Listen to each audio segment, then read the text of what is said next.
Em 2001, a minha vida mudou.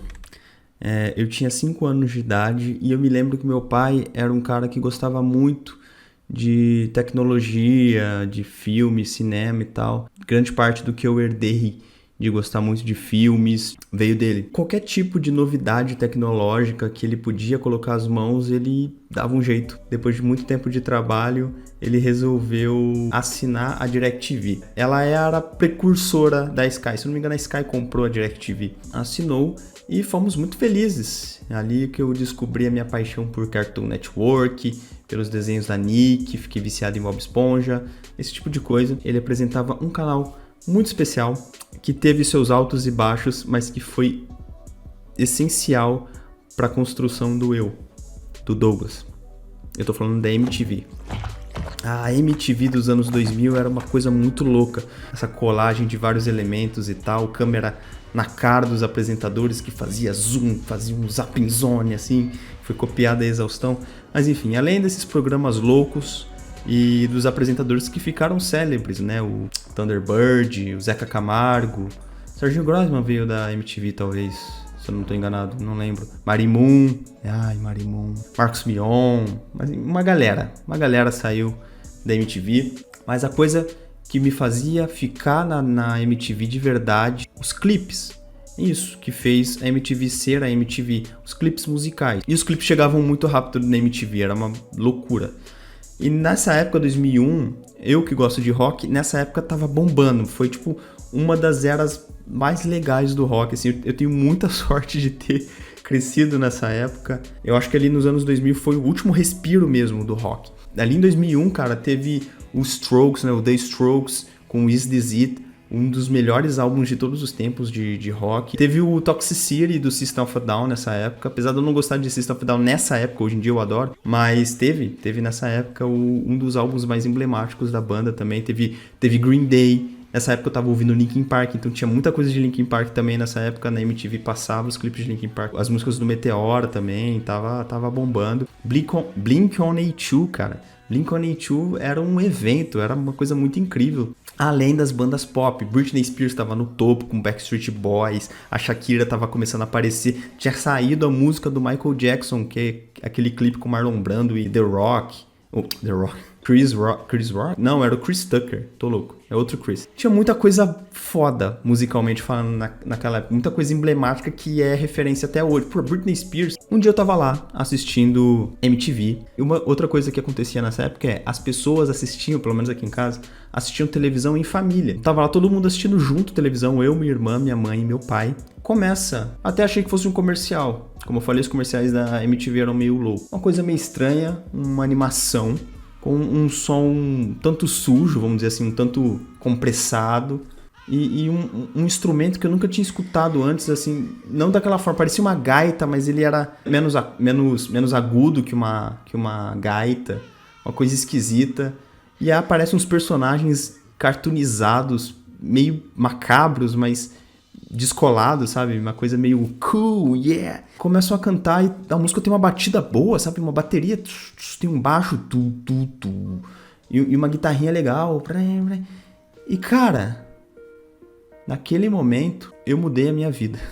Naquele momento eu descobri a melhor banda da história, a minha banda favorita até hoje. Eu tô falando de Gorillaz. Nesse momento estava tocando na minha televisão Clint Eastwood, que é até hoje a música mais emblemática da banda. É uma música meio pesada se você for analisar a letra dela, mas ela é tão agradável ao ouvido. E para uma criança assistir um clipe de uma música que é agradável ao ouvido, e dentro da música, dentro do clipe, além dele ser animado, com personagens muito bem desenhados, muito estilosos, isso já chama atenção. O clipe é repleto de referências. Tem lá os macacos dançando o Thriller do Michael Jackson, que eu sempre fui muito fã de Michael Jackson. Então, ver esse tipo de coisa, né, eles saindo da tumba pra dançar ali e tal, tudo isso foi me fisgando. E eu acabei a música, tipo, eu quero mais de Gorillaz. E eu ficava o dia inteiro assistindo a MTV pra ver de novo. E toda vez que tocava Gorillaz, eu tava lá na frente da TV que nem um louco, que nem um adicto, assistindo, consumindo aquilo, pedindo para aquilo nunca acabar. E eu vi Clint Eastwood, eu vi o 192000, que é o clipe deles naquele carro que explode. Me apaixonei pela banda, assim, meio que de cara. 4 anos se passaram e em 2005 a banda lança o seu segundo disco de estúdio, Demon Days, o álbum do fim do mundo. Demon Days é um álbum denso, ele é o puro suco do rock and roll. Isso é o Douglas de 2021 falando. Vamos voltar pro Douglas de 2005. Eu lembro que a primeira vez que tive contato com o Demon Days, eu tava na casa da minha avó, com meu tio, que morava lá. E a gente tava assistindo MTV, provavelmente, ou alguma outra coisa. E aí começou a tocar Feel Good Inc. E aí eu vi, caraca, diferente do Gorillaz, mas é diferente. E eu te falou, então, isso aí é do novo disco. Eu já vi esse clipe, mas se você não viu, vê aí. Os personagens estavam diferentes, né? Eles estavam mais bem desenhados, os gráficos estavam melhores. Tinha uma mistura ali de 2D com 3D melhor do que era no Gorillaz, lá no 192000, era meio tosco. Nesse aqui já tá bem mais bem feito. E, cara, é um clipe que eu lembro que quando eu vi, quando eu era criança, eu fiquei meio com medo até, assim. Eu, tipo, não, mas Gorillaz é um negócio mais divertido. Apesar do Clint Eastwood ser meio dark, mas ele ainda tem criancinha pulando, sabe? Esse clipe aqui é bem mais denso, né? Ele é bem mais sinistro, tá triste, ele tá muito ruim, e o outro cara parece que não tá nem aí, né? Que é o Murdoch. Eu achei esquisito. Algumas coisas eu achei legal, algumas coisas eu achei esquisito. O meu tio tava explicando mais ou menos pra mim, falando, essa menina aí, você tá vendo que ela tá tocando violão nessa ilha? No clipe que é depois desse, mostra o que acontece com ela. E aí eu comecei, nossa, então será que cada clipe é interligado um com o outro? Ele falou, é mais ou menos isso. E nessa época eu ainda não tinha noção do que era uma lore. Se eu soubesse naquela época eu teria ficado maluco. Eu continuei assistindo televisão que nem um doente para ver o que acontecia. Vários clipes, várias coisas, até que um dia tocou a continuação do Feel Good Inc.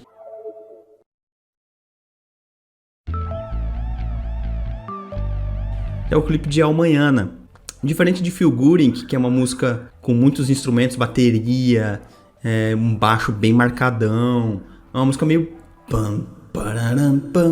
né? Que eu tava esperando uma coisa nessa pegada, já que era a continuação. Não, a Almanhana é uma música bem lenta, ela é basicamente ali violão, e é um clipe bem mais melancólico. A gente vê que no final o que acontece com a menininha, com a Noodle, é que ela cai da ilha, a ilha é destruída. E ela meio que morre, né? Pelo menos o que dá a entender é que ela morre. E eu lembro que eu fiquei muito triste quando eu vi o clipe do Almanhana. A Noodle estava morta. Depois disso se passaram 5 anos, até que a banda lançasse algo novo.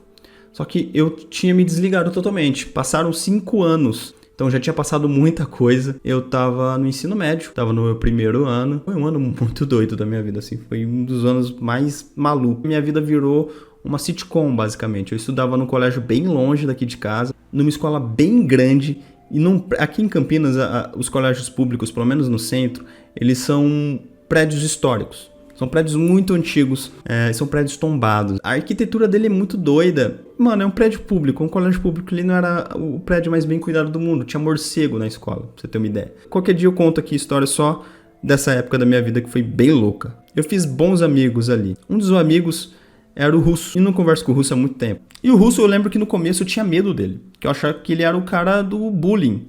Porque eu lembro que no meu primeiro dia eu fiz amizade com o Kenji. O Kenji é um japonês muito safado. Tô brincando. Kenji é um amigo meu que eu gosto muito. Eu não sei se ele tá vendo esse vídeo agora, mas Kenji, um forte abraço. Eu gosto muito de você. E eu lembro que eu faltei um dia. O Kenji falou assim, cara, você perdeu, cara. Ontem veio aqui na sala o Russo. E esse vai ser um colega nosso. Só que ele é muito agressivo, cara. Ele vai te matar se você der mole. E eu fiquei tipo... Ele falou meio sério, tá ligado? O Kenji não falava português da melhor forma possível. Eu falei, ele era um japonês que falava bem português, só que às vezes ele engorolava as palavras. Parecia que ele tava constantemente bêbado, que era bem legal. Que saudade do Kenji. Tá lá no Japão. Forte abraço. Enfim, no segundo período entra o Russo. E eu tava morrendo de medo, mano. O cara falou que ia me matar. E não, era um cara muito legal, o Kenji tava de sacanagem, o Russo é um cara muito legal. E o Russo, ele era muito fã de música, de cinema. Pra você ter uma ideia, ele era um jovenzinho cult que ia pra escola com camiseta do Rammstein, do Clockwork Orange, do Stanley Kubrick, tá ligado? Era esse cara que levava o violão pra escola e não sei o que, cara culto, pagava de não sei o que. Era esse cara, tá? Era esse cara, ele é o que eu me tornei, basicamente. Eu aprendi a gostar de verdade de Daft Punk com o Russo, de The Prodigy com o Russo E Gorillaz, ele gostava muito de Gorillaz. Ele falou que ele tava gostando muito do novo disco do Gorillaz, o Plastic Beach. O Plastic Beach, eu não sei se estou falando certo, não. O Plastic Beach é basicamente o álbum do Fim do Mundo parte 2, pra falar de poluição. Na época eu não sabia, não conhecia o Plastic Beach, mas ele falou, cara, fica ligado, assiste o que você puder.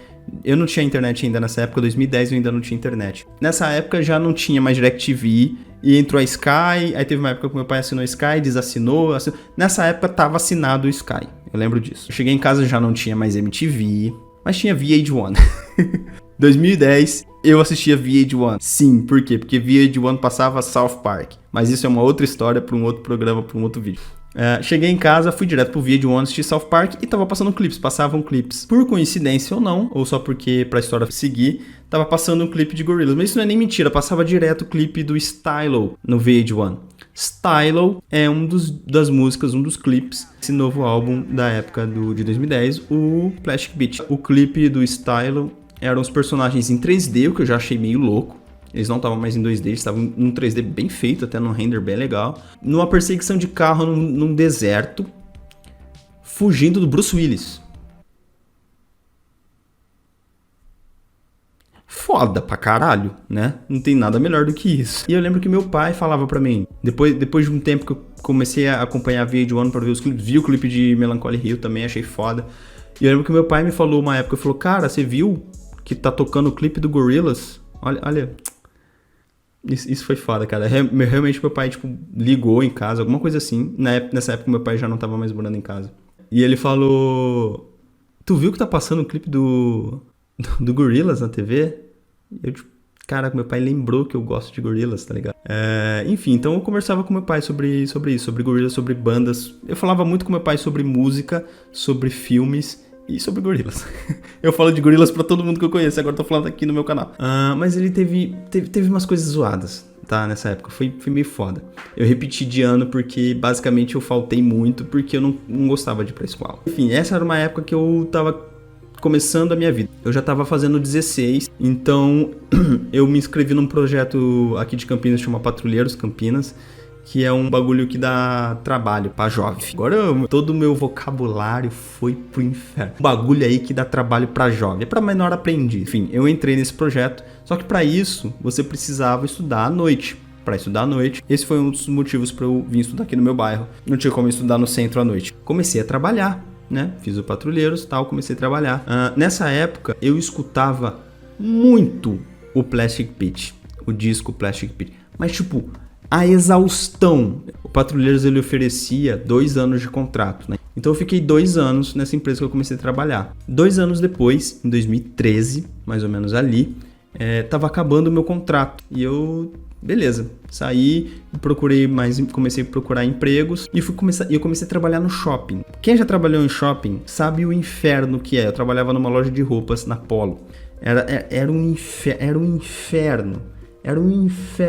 Mas pagava bem. E eu entrei no final do ano. Eu entrei tipo em setembro, outubro. Ou seja, era um inferno dobrado. Porque compra de final de ano, a galera era louca. Era muito trabalho. Era segunda a segunda. A folga era por escala. Você nunca folgava no sábado. Quem era meu companheiro nessa época, nessa fase? O álbum The Fall. O álbum The Fall do Gorillaz é um álbum de 2010 também, só que eu conheci só nessa época. Ele é um álbum que não fez tanto sucesso quanto os outros. Apesar dele ser um álbum de estúdio, é um álbum diferente. O The Fall seria o álbum do pesadelo. Por quê? Ele é basicamente um álbum que conta os pesadelos do personagem 2D, né? O 2D.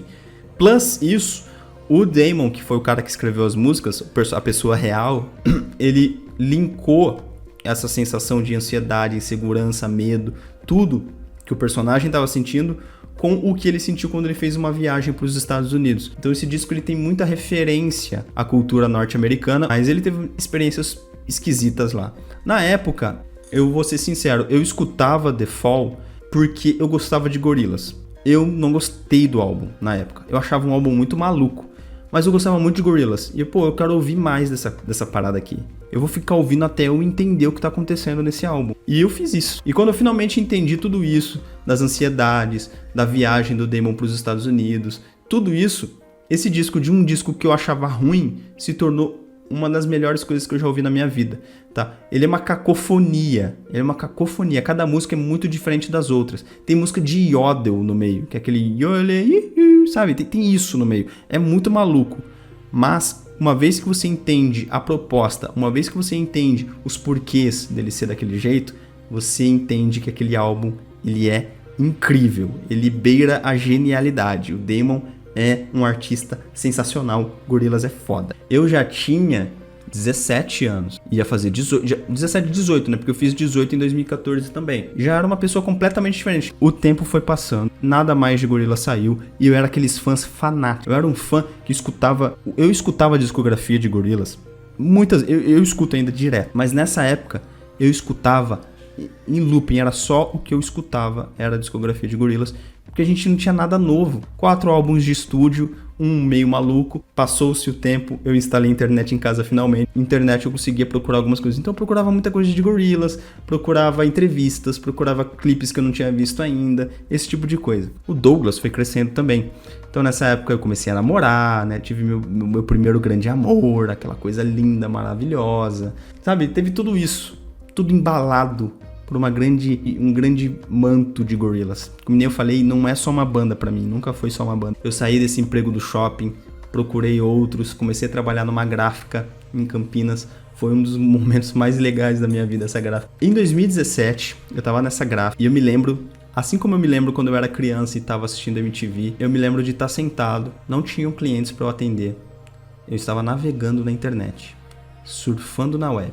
O celular notifica alguma coisa, eu abro, é uma notificação do YouTube, escrito assim, Gorillaz, porque eu era inscrito no canal do Gorillaz e eu deixava a notificação ligada, porque às vezes eles, sei lá, poderiam colocar alguma entrevista, alguma coisa do tipo. E aparece assim, uma música nova, uma parada assim, novo single. E eu fiquei tipo, Saturn's Barns, o nome. Eu cliquei pra assistir. Eu assisti a primeira vez Saturn's Barns nessa gráfica que eu trabalhei.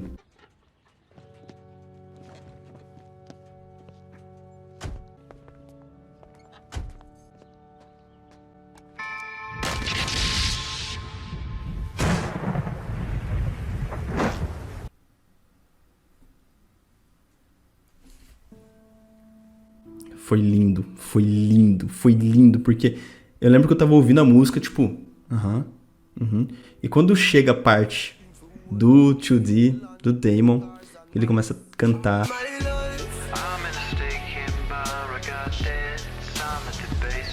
Eu perdi, cara. Eu perdi completamente. Eu fiquei tipo, passaram-se 7 anos e veio uma outra revolução. Outro álbum do fim do mundo. Agora falando dos malditos seres humanos. Cada disco representa alguma coisa pra mim e esse representa um abraço. Sabe aquele abraço de um amigo que você não vê há muito tempo e você precisa dele? Foi assim que eu me senti quando esse disco saiu. Sei lá, Andrômeda, eu achei insana.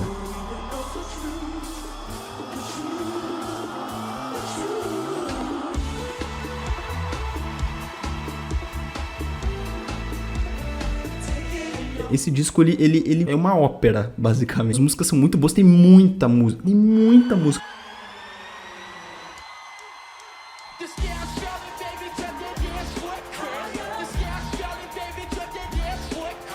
E hoje eu compreendo o quão genial é o Human. O Human é um álbum incrível e que ele ditou o que Gorillaz ia ser dali pra frente. Sempre teve collab, sempre teve feat nas músicas do Gorillaz. Mas a parada do Damon, a ideia do Damon, do Jamie ali da banda naquela época era, vamos misturar. A gente sempre gostou de misturar gêneros nas músicas, só que agora a gente vai misturar as pessoas, os humanos, saca? Como esse é um disco pra falar de como o ser humano é podre, vamos fazer isso com gente foda. Porque vai ter um contraste de, olha como o ser humano é podre, olha o que ele faz, mas olha como o ser humano é incrível e olha também o que ele faz.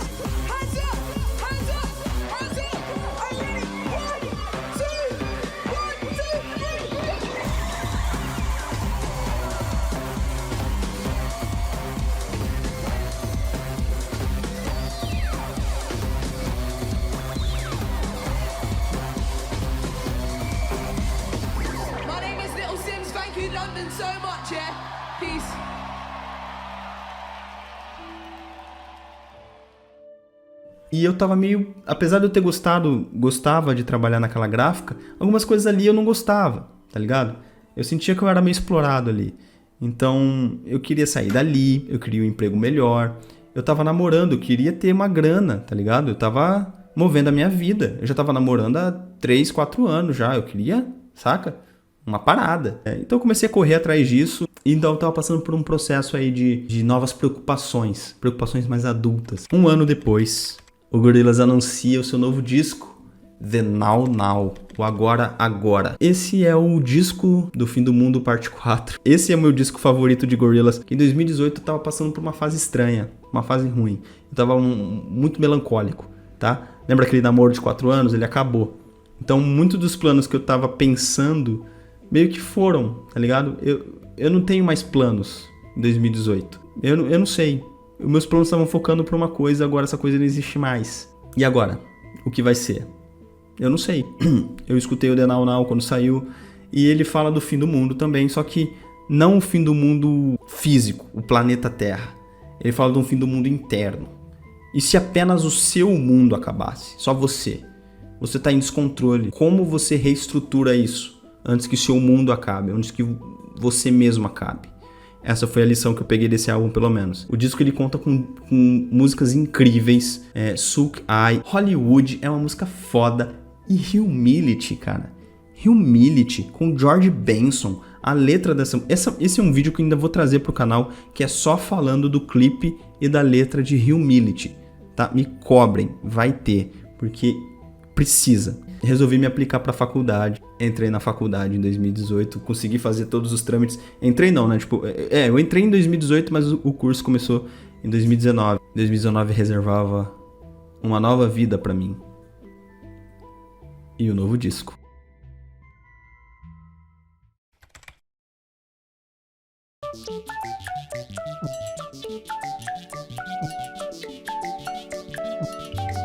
Esse projeto ele começou em 2019, tá? Mas ele foi lançado só em 2020. Qual era a parada do Song Machine? Eram várias músicas, cada uma com um artista de uma parte do mundo diferente. Todas as músicas collab, contando uma história. Só que em 2019 esse projeto começou a dar andamento, começou a ir pra frente. Eles lançavam algumas novidades. Só que em 2020, quando eles começaram a fase de gravar os clipes, esse tipo de coisa, uma coisinha chamada coronavírus assolou o planeta Terra. Contornaram isso com muita criatividade. Faziam a música no estúdio, gravava tudo bonitinho, outro artista gravava no estúdio de lá, depois eles mixavam tudo bonitinho. O clipe, grande parte era animado, é Gorillaz, afinal de contas, só que eles queriam integrar. O Gorillaz ele foi mutando com o tempo, tá? Isso é uma coisa que eu não falei. Os clipes passaram de totalmente animados para uma coisa meio Space Jam, animado no mundo real, se tornou isso, tá? Como é que eles fazem para dar essa noção de que eles estão viajando? Eles criaram um portal, o portal do Murdoch, que já era uma coisa que estava debatida por fãs, que o Murdoch tem algum tipo de portal, canonizaram isso, e os personagens eles iam de um país para o outro através dos portais, que é incrível, cara, porque funciona muito bem, parece que foi planejado para ser daquele jeito. Song Machine é um disco muito legal, como eu falei, ele é cheio de colaborações, tem Elton John, tem o cara do The Cure, que eu esqueci o nome dele agora. Cada música saía com um clipe, e na última música, The Lost Chord, o último acorde, é uma música que se passa toda na Plastic Beach. Na música, no clipe, a banda tá toda reunida lá, e o final desse clipe é a banda conseguindo fugir no portal, porque a ilha foi destruída, mas o Murdoch não consegue fugir.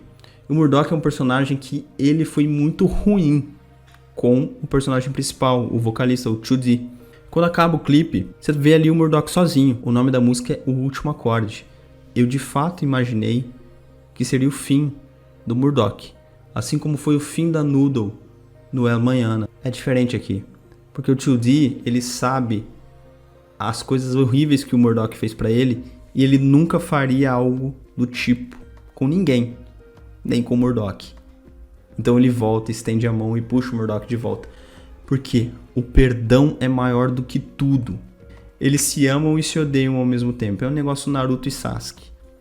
Um sentimento que esse disco trouxe pra mim no final das contas, depois que ele saiu inteiro, teve músicas a mais, né, na versão final.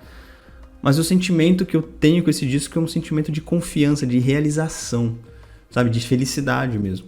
Porque a fase que eu tava passando durante esse disco foi uma fase de faculdade, é uma fase que eu tô passando no momento, agora, e eu tô me sentindo realizado. Eu tô finalizando o meu curso agora, tô no meu processo de TCC, e eu tô me sentindo realizado, eu tô me sentindo feliz, confiante, assim como o 2D se sentiu no final de The Lost Chord. Ele se sentiu tão confiante a ponto de conseguir salvar uma pessoa. E por que eu tô gravando esse vídeo inteiro, que já tá com 1 hora de bruto, e eu vou me fuder pra fazer a edição? Porque o Gorillaz acaba de lançou anteontem, 3 novos singles. Aparentemente o nome do disco vai ser Carnival ou Meanwhile. Eu ouvi os 3 novos singles, gostei bastante, mas um específico eu ouvi e me transportei, e eu passei por todas essas fases que eu acabei de narrar aqui. Eu passei pelo descobrimento, pelo meu arrebatamento, pelo meu reencontro, pelos meus abraços, pelo agora e pela confiança, até chegar aqui e escutar Meanwhile. A única coisa que eu tenho a dizer sobre esse novo disco é o que vem por aí. E não só o que vem por aí no Gorillaz, mas o que vem por aí na vida. Como eu falei, cada disco do Gorillaz eu tava numa fase diferente da vida. O que será que vai acontecer daqui pra frente? Esse foi o Minha História com Gorillaz. Espero que vocês tenham gostado. Eu não tô mostrando o meu rosto porque a bateria da câmera acabou enquanto eu gravava isso aqui. E ela tava carregada quando eu comecei. Vocês terem uma ideia do tempo que isso aqui passou gravando isso aqui. Avaliem, deixem um like, se inscrevam no canal, se possível. Comentem aqui. Vocês gostam de Gorillaz? Vocês já escutaram as músicas que eu citei aqui, os discos que eu falei aqui? Vocês sabiam que Gorillaz tem uma história? Vocês sabiam que Gorillaz tem livros? Finalmente eles conseguiram um contrato com a Netflix para fazer um filme. Você sabia que tem um documentário de Gorillaz no YouTube? Tem muita coisa de Gorillaz para falar aqui e eu gostaria de falar ainda mais. Se vocês querem que eu fale sobre alguma das coisas que eu citei ou querem saber mais sobre Gorillaz, sobre a história, comentem, me deixem saber. E se vocês gostam desse formato de vídeo que eu conto historinhas da minha vida, também me deixem saber através dos likes e dos comentários. Muito obrigado por tudo, valeu galera e até!